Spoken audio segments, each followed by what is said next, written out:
Hello friends, ഞാൻ ഇന്നൊരു കഥ പറയാൻ പോവുകയാണ്. എല്ലാവർക്കും കഥ ഇഷ്ടമല്ലേ? കഥ ഇഷ്ടമില്ലാത്തവരില്ലെന്ന് എനിക്കറിയാം. അപ്പൊ നമ്മൾ ഇന്ന് ഒരു തേന്മാവിന്റെ കഥ എന്ന നല്ല രസമുള്ള ഒരു കഥ വായിക്കാൻ പോവുകയാണ്. ഇവനാണ് നമ്മുടെ കഥാപാത്രം. നമുക്കെന്നാ വായന തുടങ്ങിയാലോ? നേരം കളയണ്ട. നേരം വെളുത്തു വരുന്നതേ ഉള്ളൂ. ചന്തു മാമ്പഴക്കുട്ടയും തലയിലേറ്റി ചന്തയിലേക്കു നടന്നു. കുന്നിനും പാടങ്ങൾക്കും അപ്പുറത്താണ് ചന്ത. രാവിലെ തന്നെ എത്തണം. ചന്തു നടപ്പിന് വേഗത കൂട്ടി. പെട്ടെന്നു കാലൊന്നു തന്നെ മാമ്പഴക്കുട്ട ചെരിഞ്ഞു.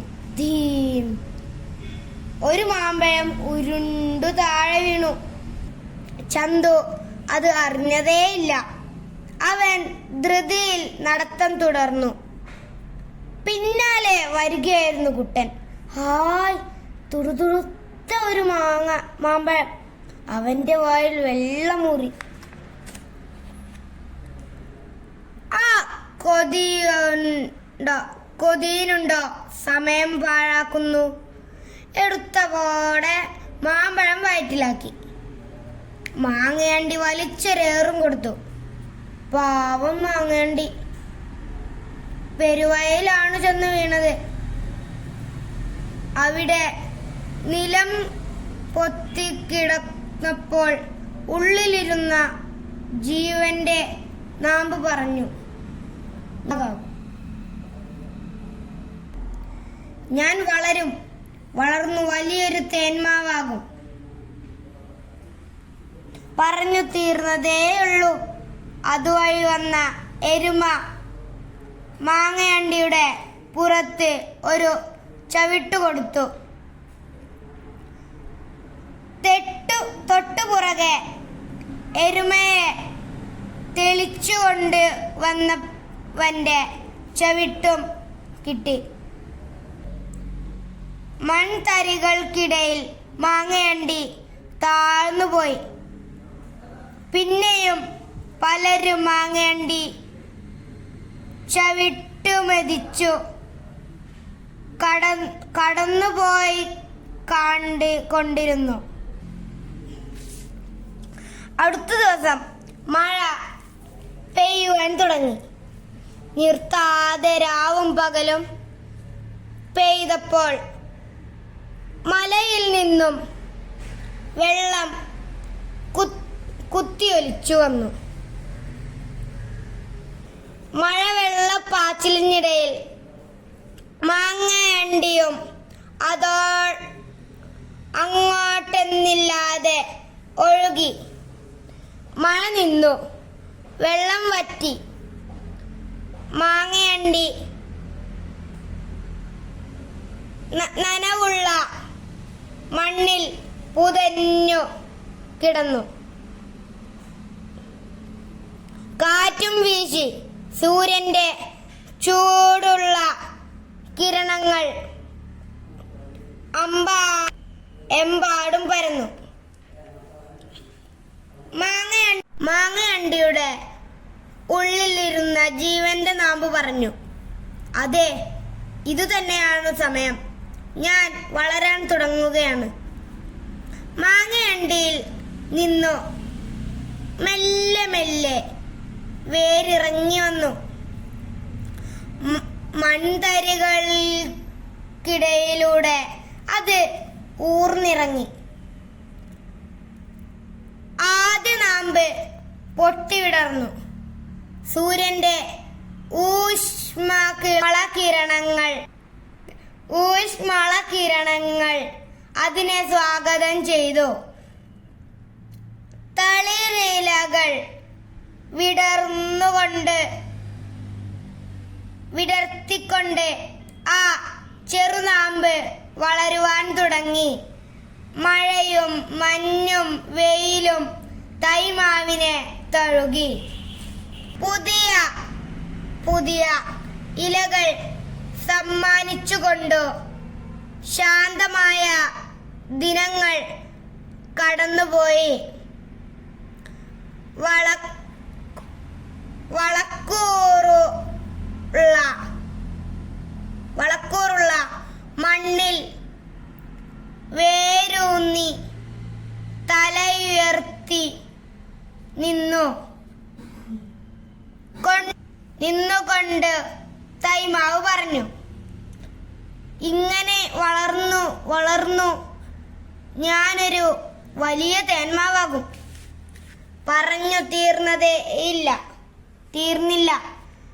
അതിനു മുമ്പേ ആ വഴി വന്ന മുട്ടനാട് തൈമാവിൻ്റെ ഇലയും തലയും കടിച്ചെടുത്തു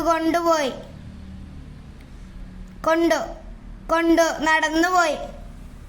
വേദനയും സങ്കടവും കൊണ്ട് കരഞ്ഞു പോയെങ്കിലും തേന്മാവിൻ്റെ കുറ്റി പറഞ്ഞു,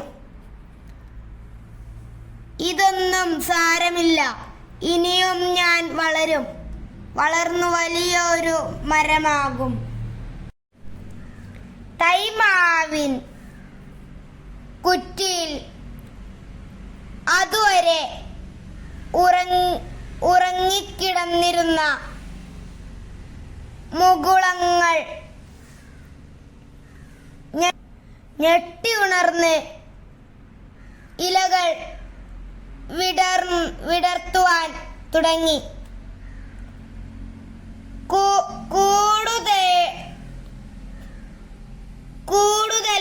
കൂടുതൽ ശിഖരങ്ങളോടെ തൈമാവ് വളർന്നുകൊണ്ടിരുന്നു. ഒരു ദിവസം പുള്ളിയുടുപ്പിട്ട ഏതാനും ചിത്രശലഭങ്ങൾ പറന്നു വന്നു. ഞങ്ങൾ ഒരല്പസമയം ഇവിടെ ഇരുന്നോട്ടെ. തൈമാവ് സമ്മതിച്ചു. ശലഭങ്ങൾ ഇലകളിൽ ഇരുപ്പുറപ്പിച്ച് മുട്ടകളിട്ട ശേഷം പറന്നുപോയി.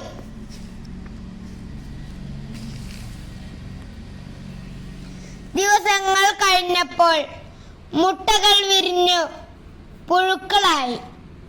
പുഴുക്കൾ ഇലകൾ തിന്നുവാൻ തുടങ്ങി. പാവം തൈമാവ് വേദനയും സങ്കടവും കൊണ്ട് കരഞ്ഞുപോയി. പുഴുക്കൾ അതൊന്നും ശ്രദ്ധിക്കാതെ ഇലകൾ തിന്നു. വയർ നിറച്ചു കൊണ്ടിരുന്നു. ഇലകളിൽ പകുതിയും തീർന്നു. തൈമാവിൻ്റെ ഒരു ദിവസം ഏതാനും കിളികൾ തൈമാവിൽ പറന്നിറങ്ങി. അവ പുഴുക്കളെ ഒന്നൊന്നായി കൊത്തി വിഴുങ്ങി. തൈമാവിൽ വീണ്ടും പ്രതീക്ഷയുടെ നാമ്പുകൾ മുളച്ചു. മഴ പെയ്തു. വെയിൽനാളങ്ങൾ ഇലകളിൽ നൃത്തം വച്ചു. തൈമാവ് പറഞ്ഞു, ഇനി എനിക്കു സമാധാനമായി വളരാം. ഏതാനും വർഷങ്ങൾ കടന്നുപോയി. കൊടുങ്കാറ്റും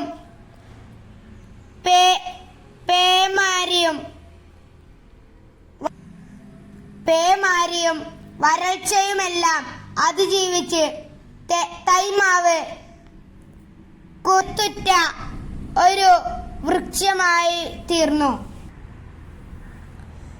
ഒരു ദിവസം ഏതാനും കടന്നലുകൾ തേന്മാവിൻ്റെ അരികിലെത്തി. ഞങ്ങൾക്ക് കൂടുകൂട്ടുവാൻ അല്പം സൗകര്യം തരാമോ? ഇല്ല, കുറച്ചു ശലഭങ്ങൾക്കു വിശ്രമിക്കുവാൻ സൗകര്യം കൊടുത്തതിൻ്റെ ഫലം ഞാൻ അനുഭവിച്ചു. നോക്കൂ, ഞങ്ങൾ ശലഭങ്ങളെപ്പോലെയല്ല. ഞങ്ങൾ നിങ്ങളെ ഒരിക്കലും ഉപദ്രവിക്കുകയില്ല. പിന്നെ തേന്മാവ് എതിർത്തില്ല. കടന്നലുകൾ കൂടുകൂട്ടി താമസമാക്കി.